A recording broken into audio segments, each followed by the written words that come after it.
Hi everybody, welcome back. Okay, this video we're going to speak about thoughts. And people might say, okay, thoughts, yeah, we have them. What's the big deal?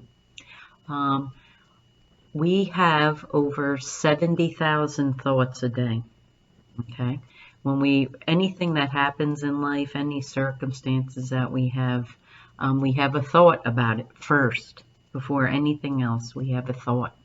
A lot of times we're not even aware that we have a thought and that the thought comes from us. But having that awareness is one of the steps to healing and overcoming our situations and circumstances that we feel may be victimized by, right? So to talk a little bit more about thoughts, and this is big in the addiction realm, eating, anything. I mean, it really applies to everything in life. Because we think over 70,000 thoughts a day, when we're aware that we're having repetitive thoughts or that we have thoughts that repeat and we're aware of it, we can take some control over it and some power over our thoughts. Now, since we have over 70,000 thoughts and we think, oh, Betty did that, it was terrible, right? We can choose what we're going to think about a circumstance. Like what Betty did was just what Betty did. It wasn't terrible. We decided that the action or the behavior that we saw was terrible. That's our interpretation or projection of what someone did that we defined as terrible. Now, another person could have the same experience or see the same thing and have a totally different thought. And when we're aware of that, we can start to question, like, what beliefs do we have, right? What do we believe about our lives, our circumstances, people in our lives? What do we believe about their actions toward us or towards others? It's vast, right? Because we have over 70,000 thoughts a day. We have a multitude of thoughts we can think at any given moment about anything, really. So this is where power comes in. It's very an empowering thought, I believe, to think that we have power over our circumstances. We're not victims to our circumstances. We can choose what we're going to think about anything. And when we choose what we think, we in effect choose how we're going to feel. Now, this has been, reviewed in psychological theories. A lot of psychological theories touch on this. And it sounds like it's, just something, that people are presented with one time and then they go, yeah, and then they just move on.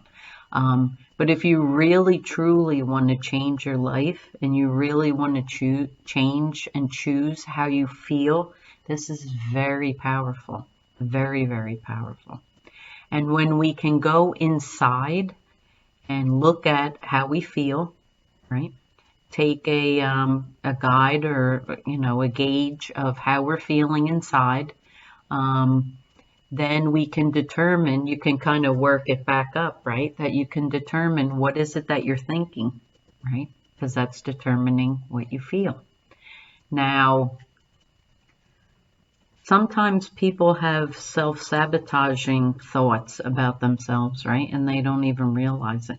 And a lot of this, another piece to this is what our beliefs are. Now, sometimes we absorb beliefs from others. Most importantly, our families of origin. When we're young, we're like a blank slate, right?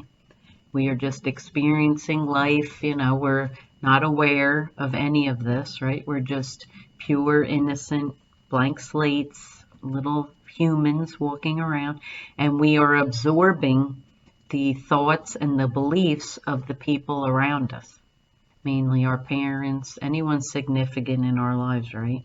Aunts, uncles, siblings, whoever it is, teachers, whoever it is. And it happens all throughout life, all throughout life where people are projecting their beliefs onto us, whatever they believe. And the fascinating part about it is a lot of times we get upset with what others say about us, as if what they're saying is our truth. But in reality, if we look at everything that happens in life from other people, like all our interactions with other people, it's their beliefs, it's their thought processes, it's their experiences, that they are looking at you through that lens of all those things and making a determination about you, either consciously or unconsciously, and they're maybe potentially projecting it right on you and saying things about you.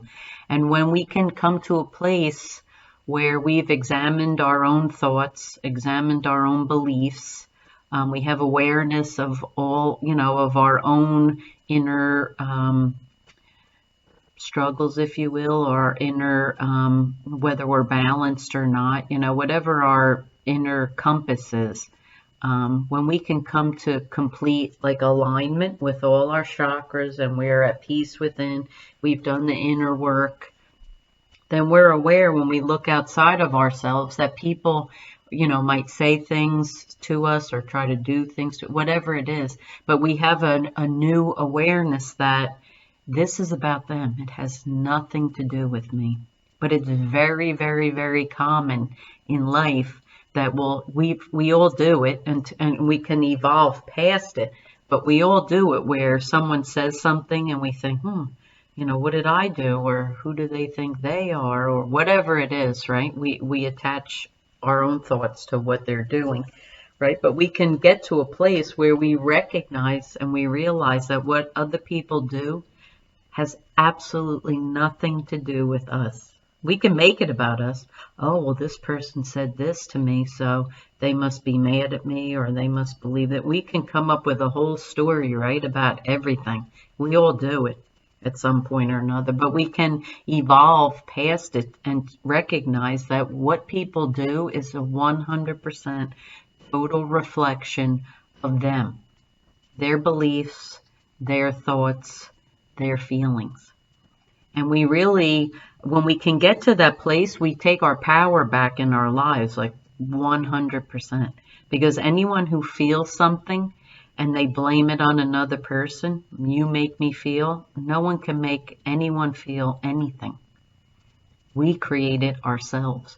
And once we have that awareness and we work on ourselves and we are balanced within ourselves, and we take full power and control over ourselves and our lives. So no matter what happens around us, we can choose what we're going to think. We can choose how we're going to respond. We are the ultimate creators of how we feel. How powerful is that? That is the key to life. That is the key to happiness. And that's the key to joy. Does it come easy? No. And is it just an intellectual exercise? I'm going to say no. What it is a combination of things. A combination of things occurs between the mind, the emotion, the body, and the spirit. And it's an evolution, and it's like a healing, basically. When you go through these processes, then you become healed, whole, aligned, and then you are the master creator of your life.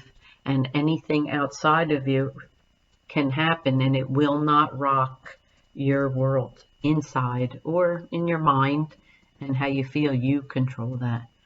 So that's that information on your thoughts, right? And we touched a little bit on beliefs, and a little bit about feelings too. So we'll get a little more into how we can heal these things, what the healing steps are for each one of these pieces. And I will see you in the next video. If you have any thoughts about this or comments about what I'm discussing here, please leave it in the description box below. I'd love to hear from you. It's very powerful information. I'd love to hear if any of you have heard of any of this or done any of this type of work before. I'd love it. Okay, see you in the next video. Bye.